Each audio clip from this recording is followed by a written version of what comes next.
Welcome to Sports and a Slice of Life. And now, here's your host, Dave Lewis. Guy that's been through the wars. He waited his turn. He bided his time. Vern Glenn, KPIX Sports Director. You see the little ticker at the bottom I've got for you? I see that. I don't deserve this kind of production value. Wow. I spent all day doing this just for you. Oh, man. Well, much appreciated. Much appreciated. Hey, Vern, you were known as Mr. Involvement for a lot of years. I met you back in the early 90s, going back doing old school radio, KSOL and Wild 107. And you were falling off of horses and doing that stuff to make your name. Hey, did you think when you first moved out here from Virginia that you'd be in this market this long? And then would it take so long to become a sports director? No, I really didn't.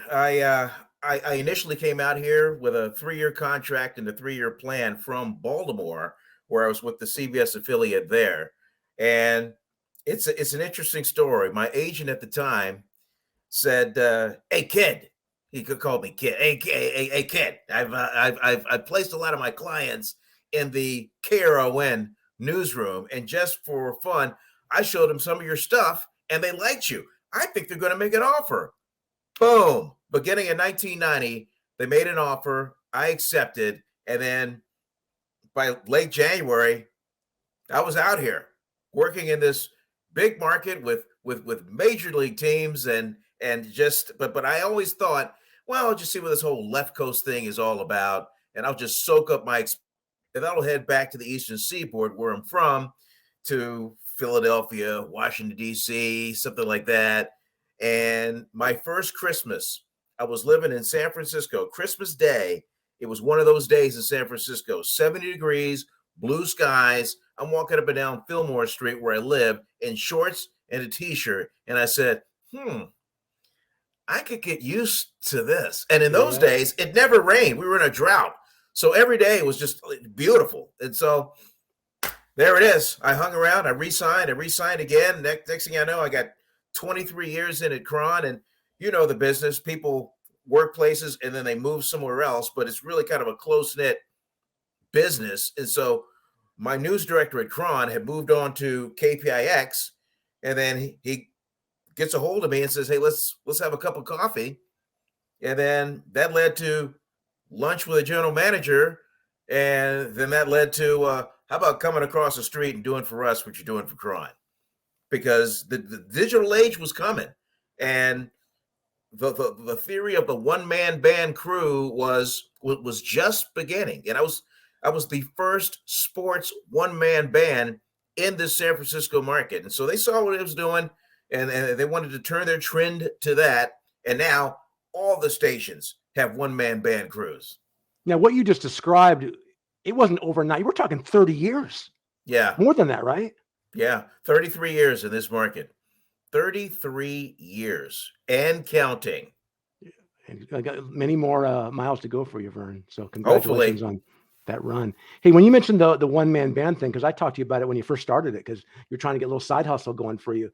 Did you think that ultimately would be something that would pave the way for your TV career? Or was it just money at the time?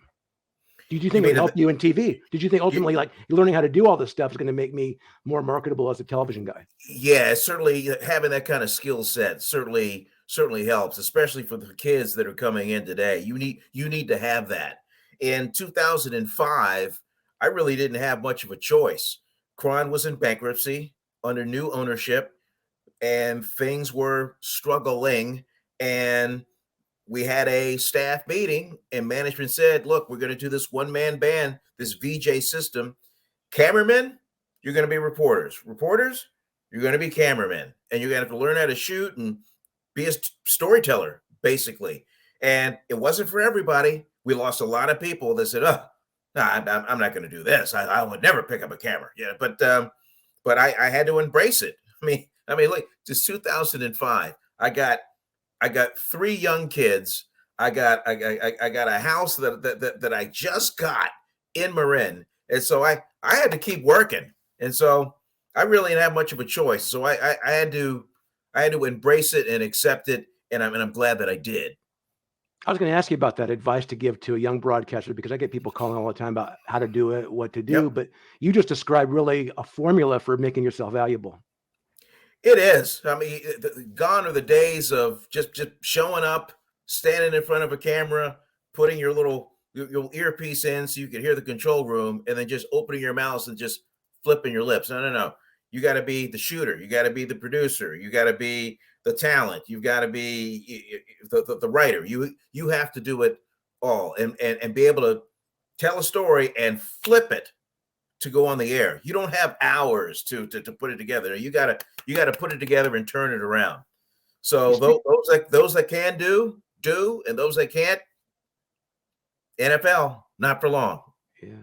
Speaking of a guy that could perform, you worked with Gary Radnich all those years, and he was amazing. In fact, I would say arguably over the last 30, 40 years, maybe, the most popular or influential TV personality in the market. Well, he was the dominant sports presence in the Bay Area at that time. And I would safe to say he's probably the last of the 800-pound gorillas that can kind of throw their weight around the newsroom. I mean, he was highly compensated.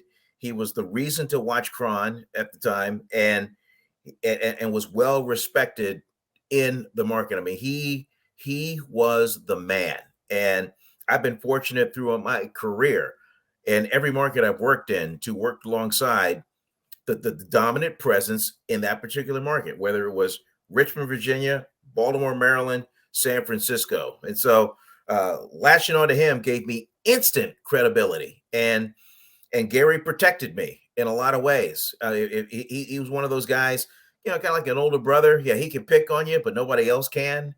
And Gary was that way. And even to this day, I have never made a major career decision without talking to him first. How about that? That's huge. Yeah. I have a quick Gary story to tell you, because he did color commentary for the West Coast Conference for little Bay TV back in the day. Mm-hmm. So he did a game at Santa Clara, and I said, I'm going to try to interview Gary Radnich. Oh, man. So I was there at 5:00 preparing to do the game. It's 7:00 tip off. They're playing Portland. He walked into the gym at 6:45. Yeah. For a 7:00 game. Yeah. That's him. And, That's him. I said, hey, Gary, I know you're busy.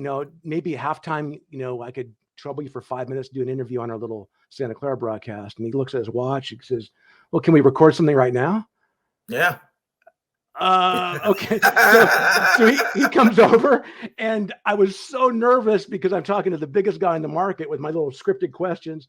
Right. He's listening to me way better than I was listening to him. And he's flirting with his mom and dad right behind me. The producer's waving at him. Dennis is flipping out, saying, come on, come on. So we do our interview in like 4 or 5 minutes. He takes off his earpiece, walks over, puts in his IFB, nods to the producer, and they're on. And he just does it. Yeah, that's him. That's him. Like a Vegas performer. Yeah. Shows up at the last minute, performs, and as soon as he's off, leaves. Yeah. That's him. I'm just even to this day, I'm just amazed how he was able to do that. But he was prepared, and he was there to give a show, and he put on a show. And there's something that he said when I first started that just resonated with me even today.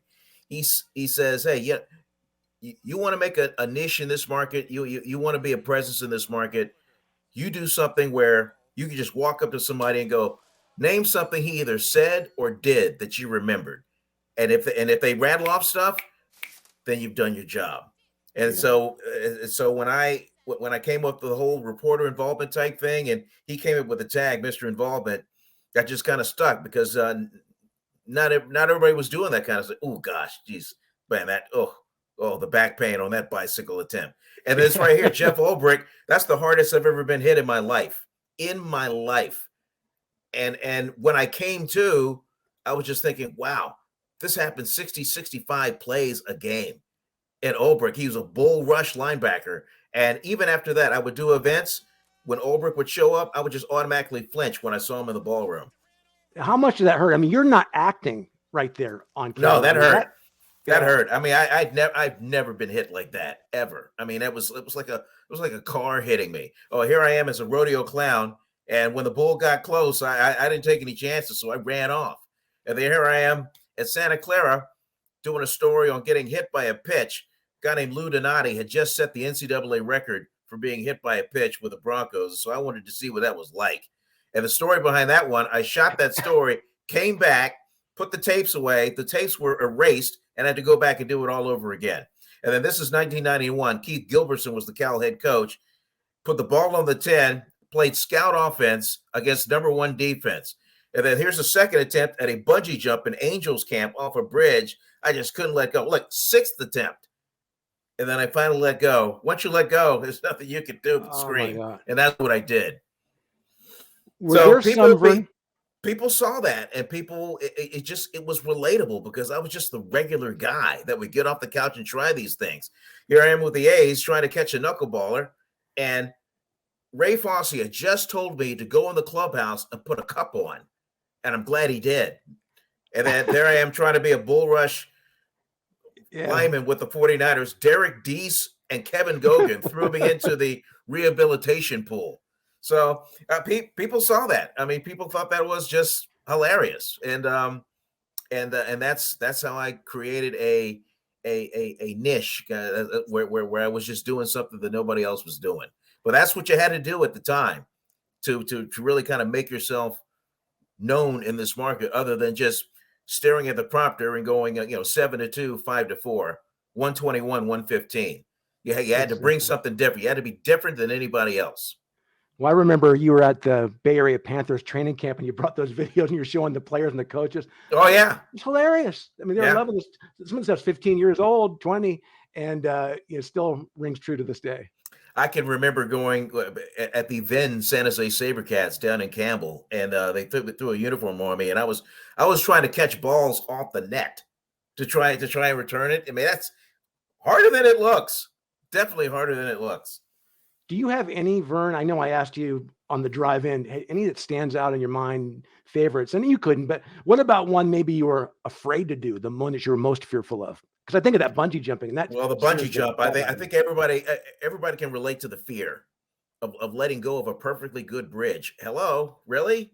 And so people bring that up. People bring up the 49er one because, it's the 49ers. It's the team that drives the bus in this market. So those two things are big, but every now and then something will pop up that people will bring up, like crash into the wall, trying to do motocross, having never ridden a motorcycle before. In fact, I cracked a bone in my elbow in that collision, and that cost me a tryout with the American Gladiators the next week. You were not trying. Get out of here. Would that be a Mr. Involvement thing? Yeah. Unbelievable. Now, what about the one that you were most injured doing? Well, I mean, I cracked the bone in the elbow there. A couple of concussions, both at Cal and the 49ers. Something where I was just really just jacked up. I mean, I think that's the roughest, things have been for me. I can remember Ringling Brothers came up one time and they wanted to see if I was interested in being shot out of a cannon into a net. And then the lawyers came in and went, no, we can't. No, we're not going to. No, we're not going to have Vern do that. But just Gary, too much of a liability. What else was on there? I remember that there was a thought of sending me down to Pamplona for the running of the bulls, and that didn't work. That didn't work out. Hey, but there's been a lot of them. How did you get to have such athletic kids? I met your son. You went to a Stanford basketball game and you brought him there. They're playing USC and with OJ Mayo. So we're really dating ourselves. We're going way back there. And you had a little kid with you. But you ended up raising like this stud athlete, swimmer, big, strong, not that you're not, but unbelievable athletes. And being a swim parent is hard. Yeah, it's my wife's fault. All the height is on her side of the family. So once I was courting her and I met the uncles and the grandfather, so I saw they're all at least 6 footers. I was like, oh, if I play my cards right, I get some tall kids out of this. And now I'm the runt of the family. But they kind of see, the kids kind of see my work ethic, Nicole, my wife's work ethic. They kind of sponge off of that. And then we just instilled them, hey, you want to try something, there's only one way to go. And and we had them play all these sports, and the one that two of the three really gravitated to was swimming. And then they stuck with it, fell in love with it, had some success at it. And so the oldest one ended up going to Redlands to swim. The middle one, who was about to graduate from USC, he was more of a baseball, basketball kind of guy. In fact, he plays intramural stuff all the time, refs games. And then the youngest one ended up being a D1 swimmer at Cal Poly SLO. So they worked hard, they played hard, and they've all had a degree of success. But the root of it is the work ethic involved in all of it. Hey, what does it mean to you to have your family that's been with you on this journey like this, grinding away, and Mr. Involvement, and the part-time guy, to finally make it? Because this business is not easy on families. No, it isn't. Your partner, whoever that might be, has to understand what they are signing up for. I mean, I spend more time with my producer and in that newsroom than a lot of times than I do at home. And because I primarily have worked the weekends for 36 of my 38 years, you miss out on a lot of stuff, a lot of family gatherings. We don't have the traditional February ski week. We don't have the traditional 2-week summer vacation to spin the globe. We're going here. There's you're dictated by what is going on and what season is in play, and we have to work around that. And your partner has to understand that, and a lot of times they don't. But the good ones hang in there, and I'm really lucky that I got a good one. Now the boys, they see how much I grind every day, and so they had no interest in doing what I do. None. They no, Dad, no. We want to work Monday through Friday. We want to have our weekends, and so that's fine. Yeah, congratulations on that. You are coming back from Sacramento, so you were there for Game 5, Golden One Center, an electric atmosphere. Had you been there before for a basketball game? I had been there covering high school state championship games, but before Game 1, I had never been there for an NBA playoff game. And then there's people in that building that weren't even born the last time the Kings were in a playoff game. And so to walk in there, to see the excitement, it had been 16 years since they had a taste of this. And lo and behold, they faced their neighbors down I-80 in the Warriors for the first time ever. They clash in the playoffs. So you had all that buildup. And so all the excitement and the cowbells ringing and the hooping, the hollering. And when they opened the doors and the fans crashed in, it looked like a Black Friday sale. I mean, they just came storming in, and it was loud. It was loud as heck. And for them to win Game 1 and then win Game 2, oh my gosh, it was just insufferable for them to light the beam, this big solid bloom beam that just comes right out of the roof. I mean, it's a pretty good gimmick. That is pretty good. But in Game 5, it all came together for the Warriors. There was no lighting the beam that night at Golden One Center, or the G1C, if you want to be cool. And Warriors, they took it on the chin that first quarter, but they were still only down 3. But despite the Kings hitting 8 of 12 from 3, second quarter, no threes. Warriors led at the half. Third quarter, they brought Gary Payton, put him on Fox, and they still couldn't hit any threes. They went through a stretch, Dave, where they missed 16 of 17 threes the rest of the way. And the only reason why it was that close is because the Warriors got foul happy, and they put the Kings on the line. They would just get a little bit closer. Plus, they would get possession because it was the reach-in foul. And so they were able to make a game of it toward the end. But in that fourth quarter, this is the stat that really, in that fourth quarter, De'Aaron Fox, their best player, did not score. Hello, this is fourth quarter Fox. He's the closer. He's the clutch performer of the year, and he did not score in the fourth quarter. How about that? Hey, what's the vibe like there in the fourth quarter when they normally are able to close at home, but could you feel the nervousness of this veteran team and some anxiety in that building? Yeah, Warriors came in there. They're like, "Hey, we're the champs, and we know how to do this, and we're going to show you championship basketball." And you saw that at times. Draymond Green, 21 points. That's the most points he's had in over 3 years, and he just took over. And they booed him horribly every time he touched the ball. But by the finish, there was that nervous feeling. I mean, by Golden One Center standards, it was relatively quiet at the end. Yeah, Draymond's first 20-point game since Christmas of Yeah, 2019. 2019. Yeah. Crazy. Well, one of the heroes, of course, Steph Curry. His thoughts on doing what they're doing at that age with the veterans, with Clay and Draymond, and of course, Steph carrying the try to allow this journey to continue, and not taking it for granted at all, because we're doing something that is very unique and is something that could change at any point. And for us to be in a position that we're still out there, still creating results, like it's really dope. To think back of how it started and where we're at, and how far we can take this. I'd love to be that cool, just like one day. He started off as the babyface assassin, and now he's got a little something here, something here. But he is amazing. And one thing that some people are starting to talk about is the inside presence of Kevon Looney. 22 rebounds in a playoff game. Wow. I mean, that guy, he was just a force. In fact, he had 7 offensive rebounds. So that's 7 more second chance points attempts.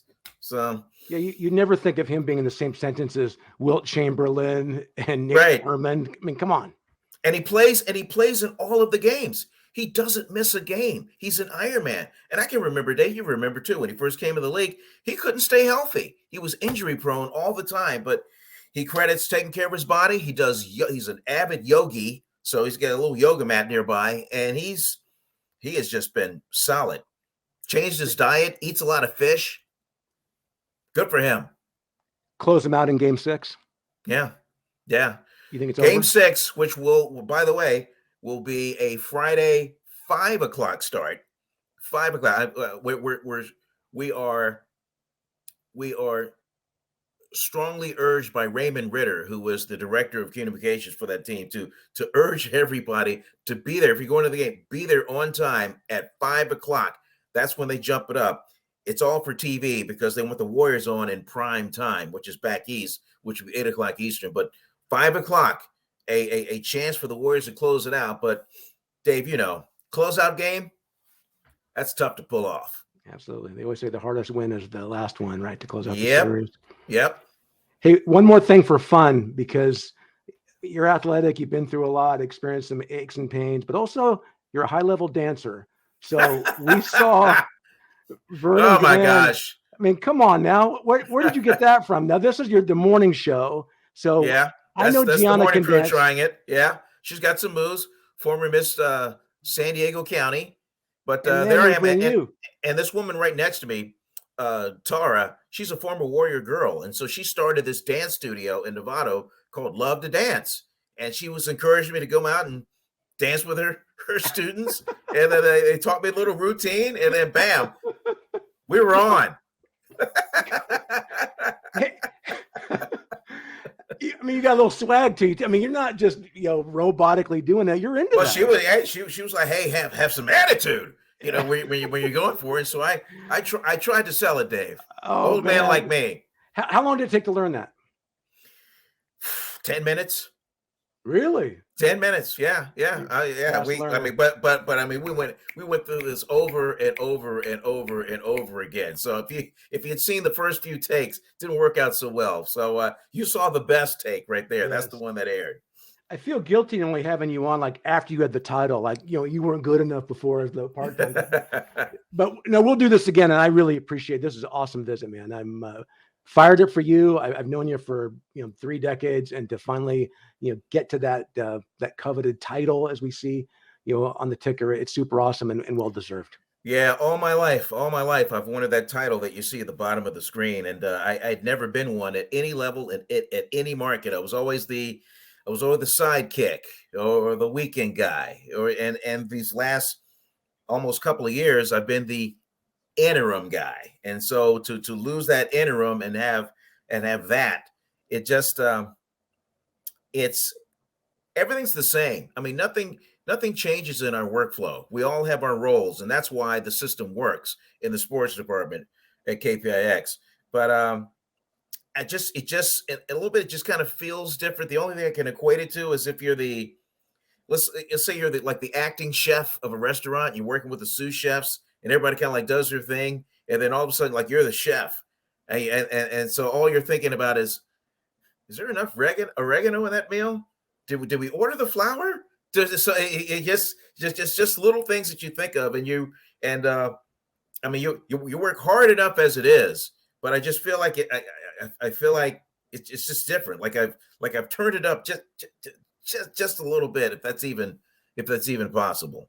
Well, here's what I wanted to ask you is I had Johnny Dosco on, the new A's announcer, and he did the minors for 30 years. Yeah. And there's a player for Pittsburgh. I think he did 13 years in the minors, made his debut yesterday.